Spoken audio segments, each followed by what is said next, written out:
ஏன் உயர் நீதிமன்றத்தில் கேஸ் கொடுக்கறவனும் தமிழன், கேஸுக்கு எதிரியா இருக்கிறவனும் தமிழன், வாதாடுற வழக்கறிஞரும் தமிழன், மேல உட்கார்ந்து இருக்கிற நீதிபதியும் தமிழன். எல்லாம் தமிழ்லயே வாதாடிட்டு போலாம்ல, தமிழ்லே தீர்ப்பு எழுதலாம்ல. கம்ப்ளைண்ட் கொடுத்தவனுக்கும் புரியாத மொழி இங்கிலீஷ் மொழி, பாதிக்கப்பட்டிருக்கிறவன் எதிரி வாதி பிரதிவாதி அவனுக்கும் இங்கிலீஷ் புரியாது. வக்கீலும் ஜட்ஜி மட்டும் இங்கிலீஷ்ல பேசிட்டு இருப்பாங்க. தீர்ப்பு வந்தவனே என்னப்பா ஆச்சு, இல்லப்பா உனக்கு ஆதரவா இல்லை சாதகமா இல்லை, அது மட்டும் தான் எங்களுக்கு தெரியும்.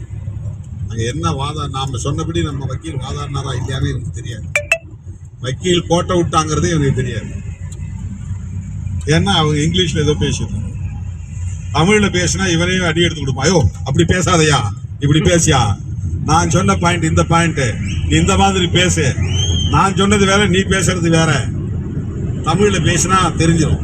வக்கீல் வாதாடும் போது தமிழ்ல வாதாடினா கிளைண்ட்டுக்கு தெரிஞ்சிடும், கட்சிக்காரன் சரியா பேசுறாரா இல்லையா, கேஸை படிச்சுட்டு வந்து பேசுறாரா இல்லையா, சும்மா வந்து இங்க ஒப்பேத்துறாரா இல்லையா தெரிஞ்சிடும்.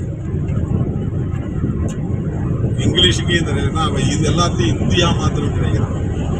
யோசிச்சு பாருங்க. நாங்கள் வெறுக்கவில்லை, ஆனால் எங்கள் மொழியை நாங்கள் அழிப்பதற்கு இடம் கொடுக்க மாட்டோம்.